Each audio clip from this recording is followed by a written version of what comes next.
So I'm not going to waste your time in this video. The first food that is going to spike the hell out of your testosterone are eggs. And you've probably heard about it quite a lot, you know, because there's something called cholesterol in eggs, particularly in the egg yolks.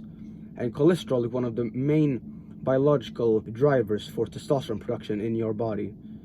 So what basically happens is that you get in a bunch of cholesterol from the eggs into your body, and then during the night, your body basically transforms that into testosterone, briefly said, right? And one of the symptoms of that is morning wood, you know, erections straight after you wake up. And to be honest, I've experienced that quite a lot recently, and I think one of the main reasons is that I've had a few eggs in the morning, not even a ton, like 3, 4, 5 eggs in the morning on a relatively consistent basis, and I've basically experienced morning wood every single morning, right? And eggs are generally a very safe food to eat. There's not a lot of shit in them. It's basically just protein, right?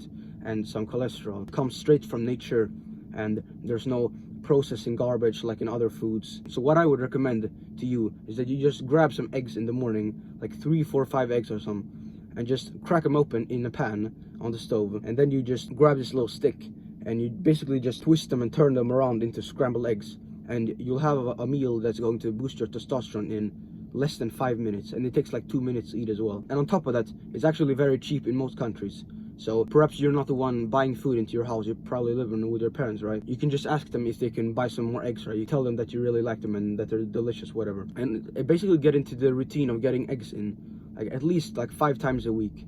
Because if you do this on a consistent basis over the period of your entire life, like, can you imagine how that's going to affect your testosterone overall, right? And the second food is simply meat, particularly red meat from cows. Meat has been a staple in our diet for as long as the human species has lived, because if we think about the vast majority of our time as humans, because our body has not really changed in the last like 40,000 years, of course on some levels, but in general when it comes to our diet and our biological systems and fucking mechanisms and processes and everything inside of our bodies, not a lot has changed. And meat is one of the things that has been constant in our diet since then, and we can see that based on skeletons and stuff like that. And if we can see that a food has been eaten by us for 40,000 years, then we can be pretty sure that there's not a lot of fucking bullshit in them, right? And that they're pretty safe to eat, right?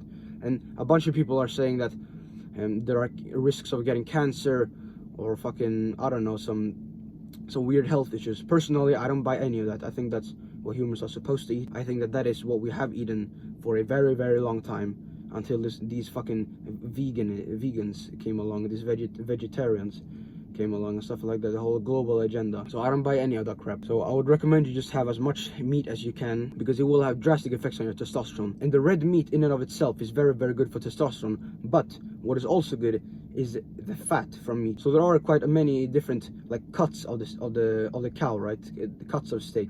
There is the rump steak and the ribeye and the fucking tomahawk or whatever, right? There's a bunch of different types of meat from the cow that you can cut, right? That you can get and you can eat. And one of the best cuts they can eat is ribeye steak. And ribeye steak is basically a much more calorie dense steak than basically all other steaks, because ribeye steak is very, very rich in fat, in animal fat, and animal fat generally has a lot of cholesterol in them.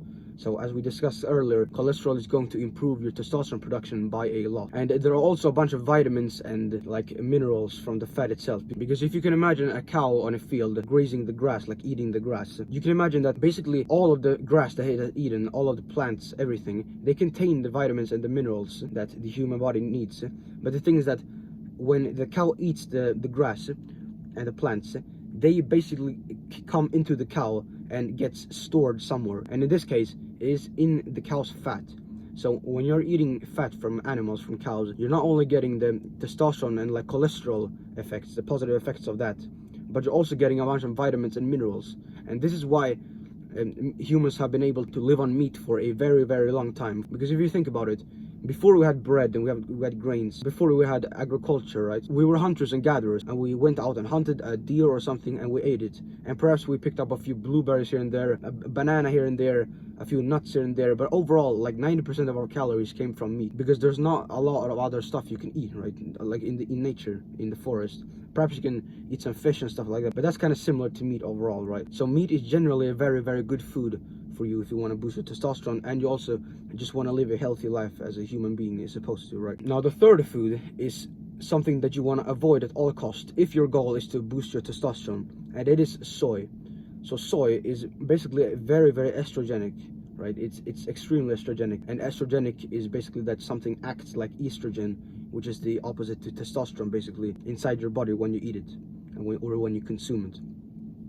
So you probably heard some guys call some other guy like a soy boy or some shit, and they're basically joking with him about how feminine he is, and it basically comes from that soy is very, very estrogenic for the human body on a very fundamental level, right? And what soy is overall is just, it's basically a little bean that they're taking a bunch of beans, and then they are basically squeezed and pressed like oil out from the bean, and then they have distributed that oil inside a bunch of foods. Like, for example, if you buy a chicken salad at the supermarket, there will probably be some vegetable oil component in the food, right? And a lot of times that is actually oil from soy, and in my opinion you want to be avoiding that at all costs if your goal is to increase your testosterone, right? And there are also a bunch of soy protein and a bunch of soy oil in protein bars, and I realized this a couple of months ago, that protein bars are actually cope.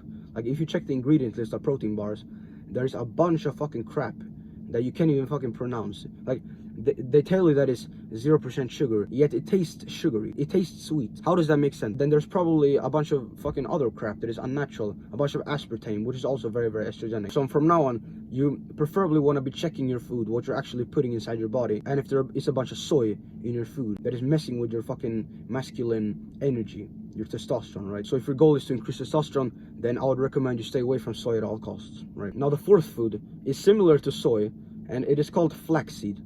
And flaxseed is basically a little brown seed, and it's basically also very, very estrogenic. And soy and flaxseed are basically I think it was like 100 times worse than the third on the list. I think it was like sesame or something, and that was actually quite a normal, healthy human level, right? But soy and flaxseed are extremely fucking estrogenic. They're exceptionally estrogenic. And flaxseed oil, which they press and squeeze out of the little seed, right?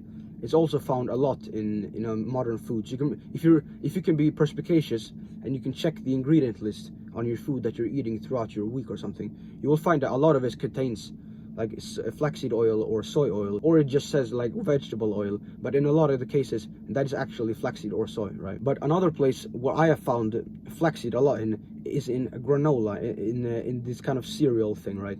And I was having a serving of granola and some yogurt, I think, and I noticed these little brownish seed, pretty small, right? And I checked the ingredient list and I saw it was flaxseed, and I'm like, dude, I'm never eating that shit ever again, bro, because I don't really like soy or flaxseed enough to try to keep them in my diet. Like, why would I ever deliberately have a serving of soy or flaxseed ever again? Like, why would I do that? So if your goal is to increase testosterone, right, as we discussed earlier, then I think you should be mindful of your consumption of these two foods, right? Flaxseed and soy. So that's that. Now I actually have a bonus point for you, and it is tap water. It's not really a food, but the interesting thing with tap water is that there is actually a kind of diluted version of the birth control pill that women take when they're having sex and they don't want to get pregnant. Like, right, they take the birth control pill and it basically chemically castrates them for the moment, right?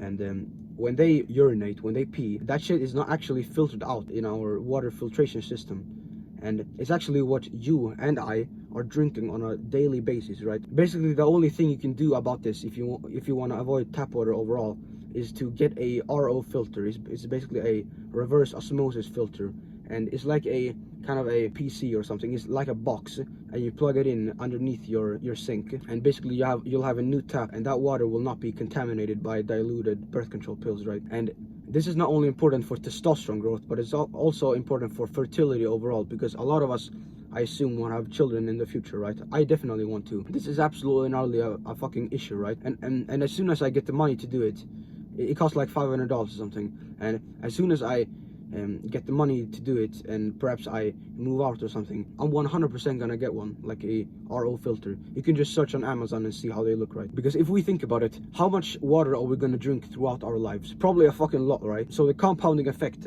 of the water not being contaminated to a such high degree that it is in our tap water is going to have absolutely and fucking utterly massive effects, right? That's pretty self-explanatory. So that's basically it.